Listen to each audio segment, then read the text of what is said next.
Shalom, selamat pagi Bapak Ibu Saudara-saudara yang dikasihi Tuhan dimanapun Anda berada.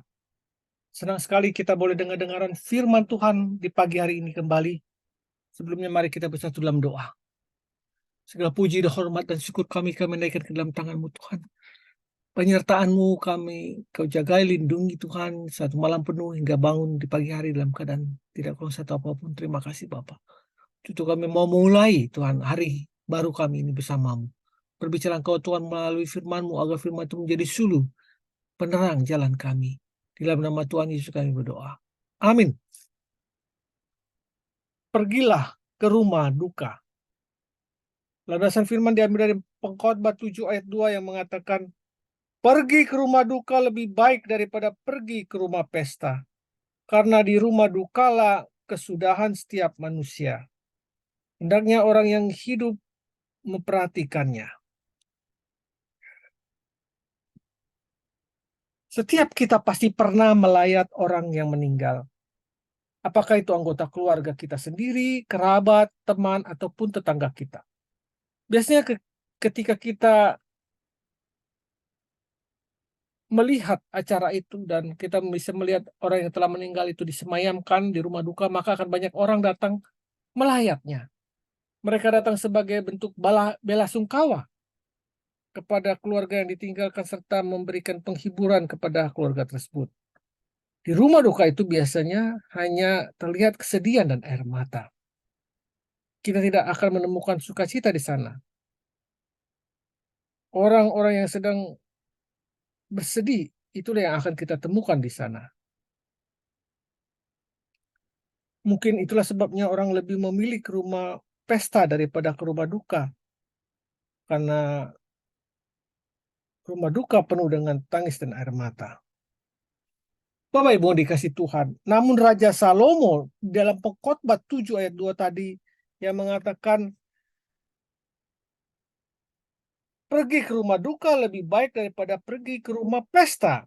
Karena di rumah dukalah kesudahan setiap manusia. Hendaklah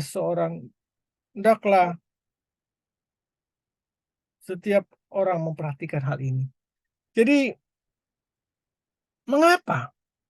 Mengapa lebih baik ke rumah duka daripada ke rumah pesta?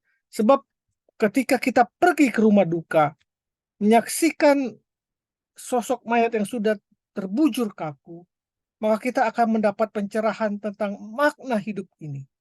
Kita semakin tersadar akan kefanaan hidup, bahwa manusia hidup ada masanya. Masa hidup kita di dunia ini hanya sementara saja, tidak ada yang kekal. Suatu saat kita juga akan mengalami kematian seperti orang yang kita layat dan akan diperhadapkan kepada Sang Pencipta untuk mempertanggungjawabkan semua perbuatan kita selama kita ada di dunia ini. Firman Tuhan mengatakan dengan jelas bagaimana manusia itu semuanya akan mati. Tetapi tidak cukup itu saja, dia juga akan dihakimi.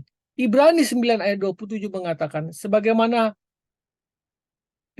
ditentukan bahwa manusia akan mengalami kematian satu kali saja, dan setelah itu akan dihakimi. Ibrani 9 ayat 27.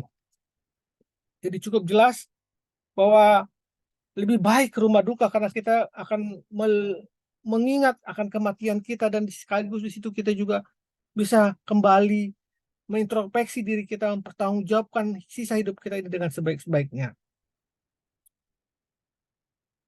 Kita semakin tersadar akan firman yang hidup itu, bahwa masa hidup kita di dunia hanya sementara saja.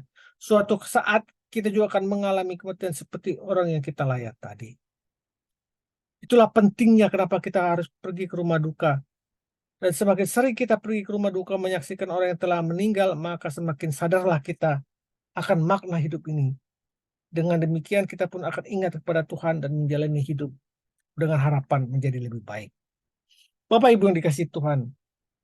Akan tetapi kalau kita pergi ke rumah pesta, yang ada adalah kesenangan, tidak akan menemukan orang-orang yang larut dalam kesedihan. Semua bergembira dan menikmati hidup dengan segala keinginan hatinya. Kita tidak akan menemukan orang yang bersedih atau orang yang menangis. Akibatnya kita pun ikut-ikutan untuk bersenang-senang. ikut-ikutan untuk larut dalam kegembiraan, sehingga kita cenderung lupa akan hidup yang hanya sementara ini saja. Kita lupa bahwa waktu terus bertanding dengan kita dan kita harus mempergunakan dengan sebaik mungkin. Dan yang paling penting suatu saat kita jadi lupa bahwa hidup ini adalah sementara. Kita lupa bahwa suatu ketika kita juga akan mati serta mempertanggungjawabkan kepada Tuhan semua perbuatan kita di dunia ini. Dan semakin sering kita pergi ke rumah pesta, maka saya yakin akan semakin sulitlah kita menyadari makna hidup kita yang sesungguhnya. Bapak Ibu yang dikasihi Tuhan, sesekali pergi ke rumah pesta tidaklah salah, tetapi pergilah juga ke rumah duka, sehingga kita disadarkan pada Tuhan dan hidup kita yang fana di dunia ini. Dan jika kita ditinggal mati oleh anggota keluarga, kerabat, teman Anda, atau tetangga kita, maka jadikan itu sebagai sarana perenungan dalam hidup kita dan dalam hidup kita untuk memaknai hidup. Mari kita berdoa. Bapa Surgawi, ingatkanlah aku untuk pergi ke rumah duka, bukan hanya ke rumah pesta, agar aku sadar akan makna hidup yang sesungguhnya. Dalam nama Tuhan Yesus aku berdoa, amin. Pergi ke rumah duka membuat kita ingat hari kematian. Pergi ke rumah pesta membuat kita lupa pada hari kematian kita. Selamat pagi, selamat berkarya.